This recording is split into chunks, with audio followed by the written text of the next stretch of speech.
everyone, and welcome back to my crafting world. This is Anna. Guys, today I wanted to do a really quick tutorial on a large matchbox.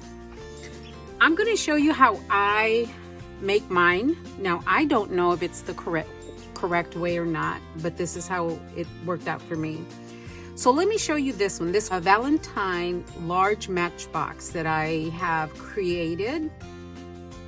The paper that I use for this one is from Dress My Craft. It is For You Always, and I got this one last year. So like I said, it's Valentine's themed, and I put pearls all around the front. I used stickles on some of the hearts, and I used stickles on this heart. This is part of this trim right here, but I just cut one out and put stickles on it. And then these are the little Dollar Tree glitter hearts, and I use some of the fern leaves right here and a rose in the center and a bow. And that's all I did to this, guys. I used this trim on the side, and I put some flat back pearls right in the center, and I did the same on this side, and I did the same for the front. Now the inside, it's a really large box. It is 6 by 3.5. So on the inside here, guys, all I did was, I made some bows with the same cardstock that I cut the base out of, and I just put a flower in the center. I inked the edges, and then I just made some little embellishments. These are heart embellishments, and I just put a little bead on there, some of the flat back little jewels, a couple of flowers, and a mat in the center. And that's all I did, just really quick and simple little embellishments. So, and there's a lot more that fits in here. It's a large compartment. So yeah, a lot fits in there. So the only difference that, actually, believe it or not, guys, this is my prototype. So the only thing that's going to be different is the wrap that goes around the drawer is going to be just a little bit longer, because once you do your folding and whatnot, this sticks out just a little bit, and I kind of didn't like that. So I'm going to make another one with you guys, just so you can see how I did mine, and that way if you need a specific size, you can figure that out on your own. So what I'm going to use is this Jane's Memoirs paper, because I'm going to make it, kind of vintagey. And I'm still not sure which papers I'm going to use, but I am going to use this paper from Blue Fern Studios. Okay, so that's what I'm going to use, and I still have quite a bit, so I don't need more than maybe one sheet, but that's what I'm going to use. And I am also going to use this really pretty blue paper that accents this paper pad very well. I'm kind of leaning towards this page. That's why I chose this color. So let me tell you how I made my large matchbox. So I cut, this is the wrap. This is 11.5 inches long by 6 1/8 inch wide, or tall, however you want to see it. So let's do this one first. So we're going to score on this one.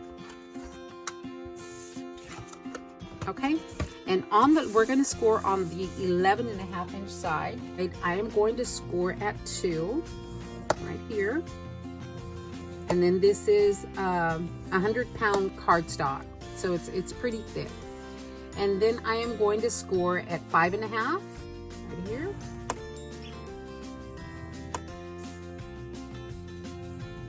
at 7.5,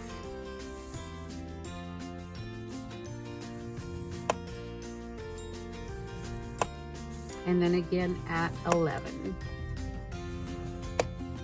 Okay, and that's all the scoring that we're going to do on this one. This one's the 11.5 by 6 1/8. So since I have my scoreboard out, let me go ahead and score the actual box.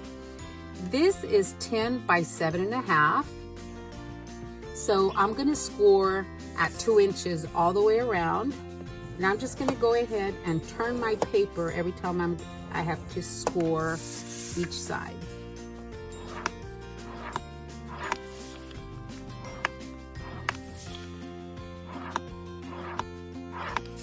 Okay, that's all the scoring that we're going to need to do. Now this is where I would run into my problem.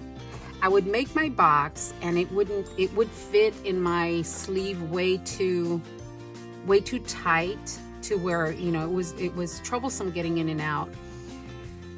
What I was trying to do was adjust the size of my wrap, the outside cover, and I just could never get it right because I would have to deal with 1/8 of an inch, and you know, it was just a mess.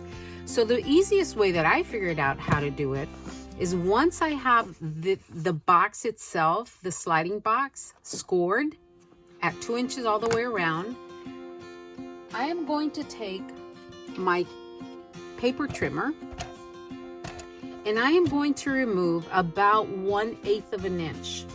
And guys, you need to go ahead and make sure that you choose the 1/8 of an inch on your trimmer. That way it's even all the way around, and just make sure that, you know, your paper's straight, it's even. That way your box can be even from here all the way around, okay? Because if you cut one a little bit more than the other, then it's just not going to be even for you. So I'm going to cut that off, and as you can see, there's that one. This is number 2.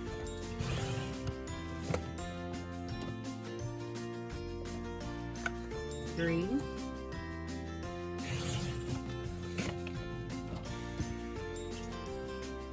And 4.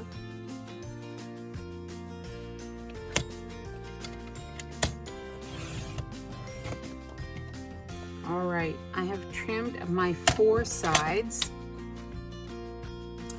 and I can tell they're all even.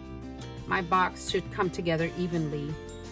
So, you know, they're all the same size. They're all even, so that becomes trash to me. Now I'm going to go ahead and trim these. I am going to, on the short side, I'm going to cut along my score line just like any other box, and then put a wedge in there, cut a wedge in there, and I'm going to do this on all 4 sides. All right, once you have all 4 sides cut, you can go ahead and burnish your score lines. Okay, once you have everything burnished, you can put your box together, and you are simply going to glue these tabs in this way. And actually, before I do that, I am going to go ahead and trim these flaps so I don't get all that overhang. So I'm going to take my pencil and just, you know, just cut that overhang, because I don't want it to be that bulky. It just gets a little too bulky. Okay, I'm gonna go ahead and glue that flap in.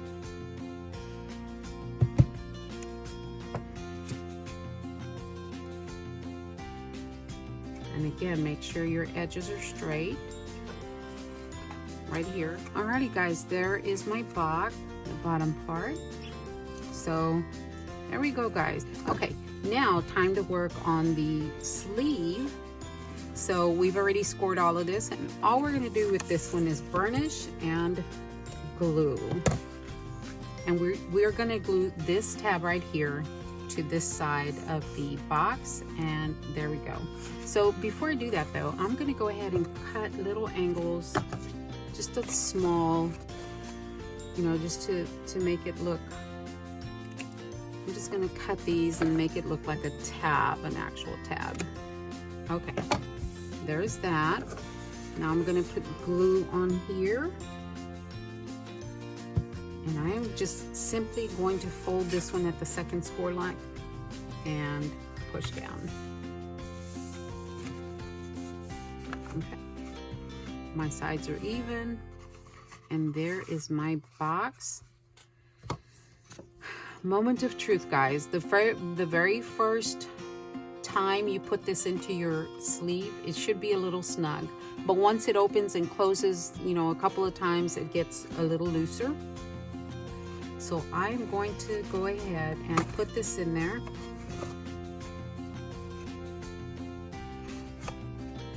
Okay, and then close it. Oh my gosh, I love it. See what that 1/8 of an inch to the length of the cover does. It allows the entire box to fit in there and none of it come out this way, you know, either the front or the back. Because if you put it in all the way, it's going to come out just a little bit. So that's why I added 1/8 of an inch to that, and I love it. So I am going to go ahead and see how it was a little tight, but once it comes in and out a couple of times, it will start to loosen up. The paper will start to flatten out a little bit, and it starts to get easier to slide in and out. Okay, but it will, you know, eventually loosen up for you. See, like that was even easier than the first time, but it'll loosen up for you.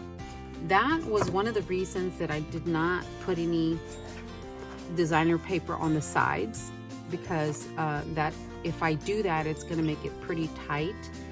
I was, however, able to put it on the inside, and I just like the way that looks as well, front and the back, but not the sides. So I'm going to cut some mats for this and decorate it and show you what I'm going to do for the handle. And I'm probably going to put a piece of chipboard right here that is covered in the same paper as the outside. So I will let you know what that is when I finish. Okay everyone, I have finished decorating my large matchbox, and this is what it looks like. This is the top. I put this trim as full circles, but I cut it in half and I put it right here on the side. Of course, half of it got hidden, and then I put a row of pearls going all the way down. These flowers have been in my stash forever. They were part of a swap that I had quite some time ago. I want to say 2 years ago. And these are flowers that I just went ahead and stickled, and I put in a couple of pearls there, and I put stickles on the pearls, of course stickles on the flowers. And then I cut this image out of the paper and I put stickles on the flowers, and then I put her up on dimension and put her, you know, backed her up with this pink cardstock. And on the side, I just put this beautiful trim that I had in my stash, along with these big teardrop pearls. Those come from Michael's. And then I just did the same on the other side. There is the foam for the dimension on this beautiful lady. And then I didn't do anything on the back, but I think that's so pretty. And then for the front, I cut out this little stamp image from the paper, put some pearls on there, and cut this little guy out, and then put some keys on there. And then for the handle, I attached it with some brads. These are Tim Holtz. I don't remember exactly what they're called, but they're brads from Tim Holtz. And on the inside, I went ahead and covered the inside with the paper. That's gorgeous. And here is the other side of that trim, along with more pearls on the edge. And that is how my box turned out. It slips in and out quite easily now. But that is my project share of the day. Here's the one for Valentine's. And yeah, oh, I did forget to tell you that on the inside of the box, I did put a piece of chipboard covered by the paper on each side, so it'll be stronger and it won't, when I pull it, it won't buckle or bow out. So I did use a little bit of chipboard for that. And I think that was it, guys. I hope you have liked my project share.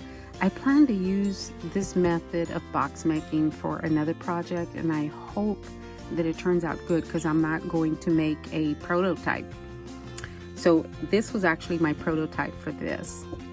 Not bad. All right, guys, thank you so much for watching, and I will talk to everyone later. Have a fantastic day. Thanks a lot, guys.